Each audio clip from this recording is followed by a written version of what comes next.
Bienvenidos a un nuevo episodio de este podcast denominado Negocios de Alto Vuelo.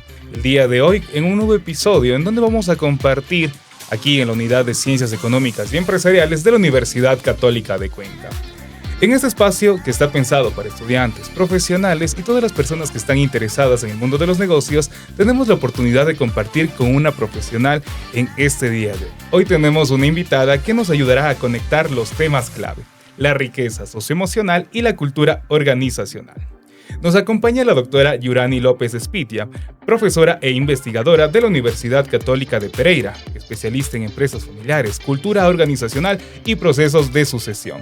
Ha desarrollado investigaciones que analizan cómo las emociones de la identidad familiar, los valores y la estructura organizacional en la toma de decisiones dentro de las empresas y cómo influyen las mismas. Doctora López, bienvenida a Negocios de Alto Vuelo. Bueno, muy buenos días para todos. Muchísimas gracias por la invitación. Gracias, Magnus, por ese enlace que me haces. Y bueno, muy encantada de acompañarlos en este podcast. Le agradecemos su presencia, estimada doctora. Bueno, estimada doctora, antes de poder iniciar, nos gustaría escuchar de usted misma, de primera mano, ¿no? ¿Cómo su trayectoria y cómo llegó a interesarse por estos temas que vamos a compartir el día de hoy? ¿Cómo lo es la riqueza socioemocional y la cultura organizacional? Bueno, esa es una pregunta muy interesante. Bueno, yo voy a comenzar casi, diría yo, como desde mi génesis, si me lo permiten, en este podcast. Sobre todo porque creo que hay estudiantes que nos están escuchando y muchas veces quizás se pueden identificar conmigo, que hay un momento de los semestres que estamos estudiando y no nos identificamos con lo que estamos quizás formándonos, ¿no? Bueno, yo desde muy pequeña fui muy amante de la química, de la ingeniería química. Nada, absolutamente nada que ver con la administración.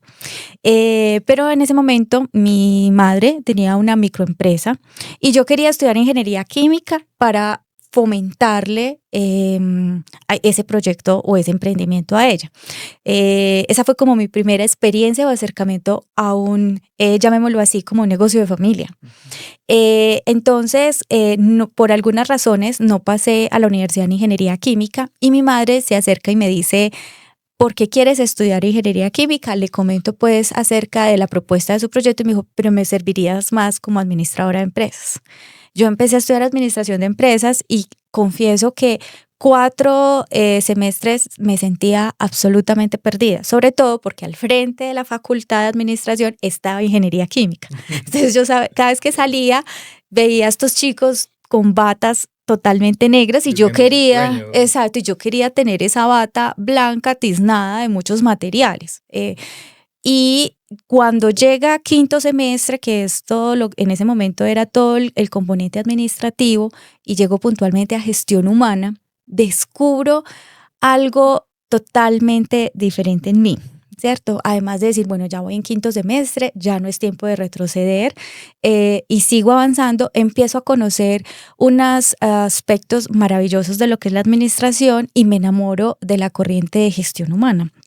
Tal así que en ese momento teníamos que hacer 3 semestres de profundización en gerencia de talento humano, como se denominaba, y eso hace que se abra todas las posibilidades, ¿cierto? Hace que no solamente me profundice en gestión humana, sino que participe en un semillero de investigación en gestión humana, participe en un grupo de investigación en gestión humana, haga mi trabajo de grado en gestión humana y mi práctica profesional o empresarial también, como se conoce, en el área de gestión humana, ¿cierto? Y ya cuando me gradúo, pues digo, bueno, me gustaría seguir en gestión humana, y un profesor que fue mi asesor de práctica me invita a ser partícipe de su grupo de investigación como asistente de investigación en gestión humana. Y aquí empiezo otro proceso totalmente diferente. O sea, comienzo, como les decía ayer a los miembros de las unidades académicas, comienzo a hacer más investigación y luego docencia. Entonces empiezo a ser joven investigadora en Colombia del Ministerio de Ciencia y Tecnología, en ese momento llamaba Colciencias, hoy se llama MinCiencias. Es bastante interesante toda la trayectoria que usted ha tenido y sobre todo es importante como son estudiantes y profesionales las personas que están viendo este tipo de podcast, sobre todo recayendo en los estudiantes, como a veces las pequeñas variables en el día a día nos llevan verdaderamente a lo que nos apasiona, ¿no? Sí. Es muy importante tener en cuenta estos pequeños detalles en la vida. Y bueno, como usted dice, hasta quinto ciclo no logró, quizá, hasta cuarto ciclo, no logró conectar directamente con lo que usted buscaba, pero bueno, vemos que con el paso del tiempo, sí, verdaderamente nuestro camino está donde al parecer estuvo trazado anteriormente. Sí. Ya, estimada doctora, bueno, esto de que habla usted sobre la riqueza socioemocional, ¿sí? ¿Podría indicarnos usted cómo lo definiría en un concepto a la brevedad para las personas que observan este podcast? Bueno, eso sí, sí es un concepto de brevedad porque tiene su componente Sí es. teórico, epistemológico, bueno, en fin. Bueno, realmente, ¿qué es lo que yo lo resumiría así como en un término más entre lo empresarial y lo no empresarial? Cuando hablamos de empresas familiares, hay un mito que si crece mucho, entonces va a dejar de ser familiar, ¿cierto? O si involucramos a alguien que no sea de la familia, entonces va a afectar la familia. La riqueza socioemocional es un modelo que desarrollan Mejía y otros autores, esto pues es de hace algún tiempo, desarrollan que para entender la riqueza socioemocional lo debemos comprender bajo 5 aspectos. Yo los quise traer aquí porque como es un modelo en inglés, para que de pronto no me fuera yo quizás. Es conocido como el modelo FIBER, así está, pues están en siglas o es una abreviatura norteamericana, pero se conoce como FIBER. La primera tiene que ver con los intereses o el control de la influencia de la familia sobre la empresa. Entonces, van a haber siempre intereses de la familia, ¿cierto? El hecho de que se profesionalice o no, siempre tiene que estar algún arraigado allí de la familia. El otro, que es por la I, debe ser la identificación de la familia con la empresa. Y aquí es donde hay un pequeño problema, porque a veces no siempre es que se ingrese el profesional en la empresa familiar y dañe como esa riqueza, sino también muchas veces el mismo familiar que no se conecta con la empresa y lo olvida. Hemos tenido muchos casos donde, por ejemplo, el hijo del fundador no le interesa la empresa familiar y se desliga de ella y ya. Entonces afecta como esa riqueza socioemocional que hay dentro de ello. Viene el tema B, pero que tiene que ver con todo el tema de los nexos sociales de la familia como resultado de la asociación con la empresa, es decir, esa empresa a donde se ha expandido ese reconocimiento que se da a nivel social. Por ejemplo, si hoy yo les preguntara, bueno, una empresa familiar aquí en Cuenca, y ustedes me dicen ese es como el nexo social que logra la empresa, y esa es una riqueza socioemocional. Y luego viene el aspecto de la E, que es el afecto de la familia como resultado de la empresa, es decir, cuando hay crisis en las empresas familiares, cómo la familia puede intervenir en ello, ¿cierto? Y por último tenemos el FIBER, que es como el que más me gusta de este escalón, que tiene que ver con los ajustes de los vínculos familiares y el legado. Entonces, muchas veces los procesos de sucesión se ven afectados si no hay una buena riqueza socioemocional frente a ello, ¿cierto? O si no hay una muy buena estructura para mantenimiento de la empresa familiar.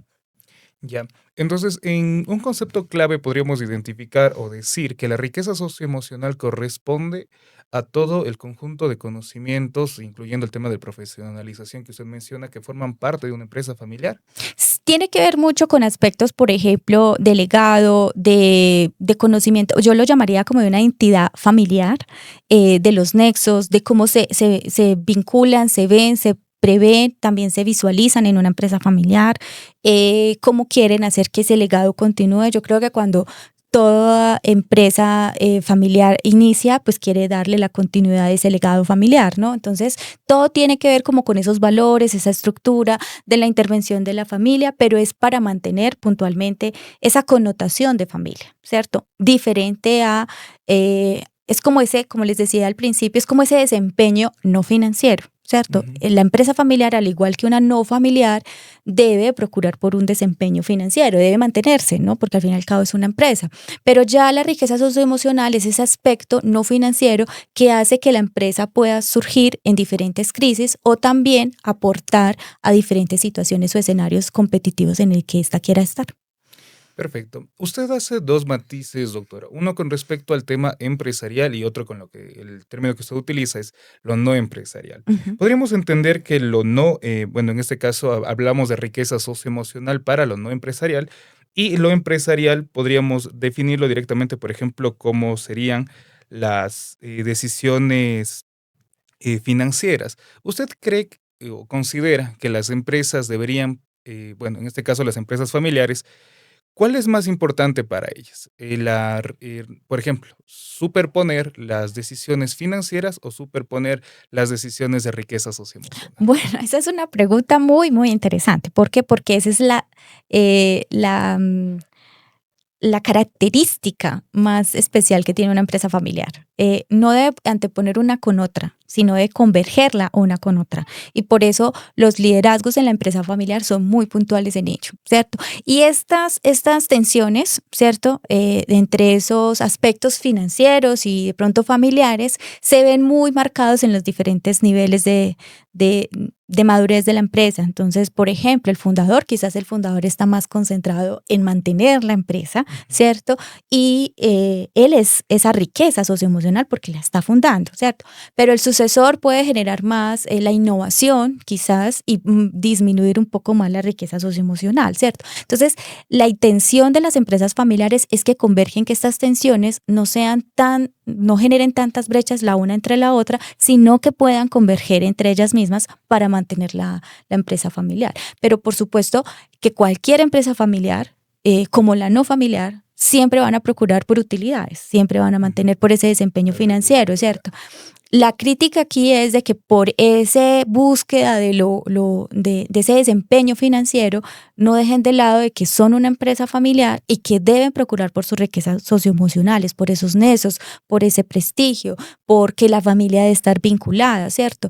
Y muchas veces ahí es donde tenemos la mayor dificultad de quienes estudiamos pues las empresas familiares, que muchas veces el fundador, pensando que su riqueza socioemocional, olvida procesos de sucesión, ¿cierto? Entonces le da o le genera la transición a su hijo o su hija o cualquier otro familiar, y se le olvida de no solamente darle como la opción de continuar con la empresa a su dirección, sino también de seguir contribuyendo a esa riqueza socioemocional. Entonces, por eso muchas personas que estudian las empresas familiares dicen, bueno, la empresa familiar puede quedar en un máximo tercer ciclo generacional. Ya ahí ya no es familiar, ¿no? Tenemos casos donde sí continúan siendo familiares, más de las 3 generaciones. Pero ahí es donde está precisamente el problema de la sucesión, que a veces pensamos que solamente sucesión es decirle al hijo, bueno, usted ya sigue a cargo de esta empresa y ya, ¿cierto? Y eso es lo no financiero, pero también qué hacemos para seguir participando a otros miembros de la familia, seguir haciendo procesos de profesionalización que no afecten a la familia, ¿cierto? O que no pierdan la identidad de familia. Así es. Quisiera como anotar algo y es que Díganos, hicimos un estudio en unas pymes en Bogotá y la inquietud era, ¿será que la profesionalización afecta esa riqueza socioemocional? Es decir, si por ejemplo traemos expertos en la empresa familiar, ¿afectará esa riqueza socioemocional? Y encontramos que no en esas empresas, pero sí está muy sujeto al estilo de liderazgo. ¿Cierto? Al estilo de liderazgo, el estilo de liderazgo puede determinar si la profesionalización erosiona o no la riqueza socioemocional. Y esto sí me gustaría mucho mencionarlo en este podcast porque no podemos generalizar completamente que la profesionalización o la vinculación de un no familiar está o afecta la riqueza socioemocional, ¿cierto? Sino que tenemos que darle las pautas, y esto sobre todo es mucho en las empresas familiares tecnológicas, ¿cierto? En las tecnológicas donde sí o sí requerimos de profesionales que nos puedan ayudar a apalancar, hasta incluso internacionalizar la empresa familiar.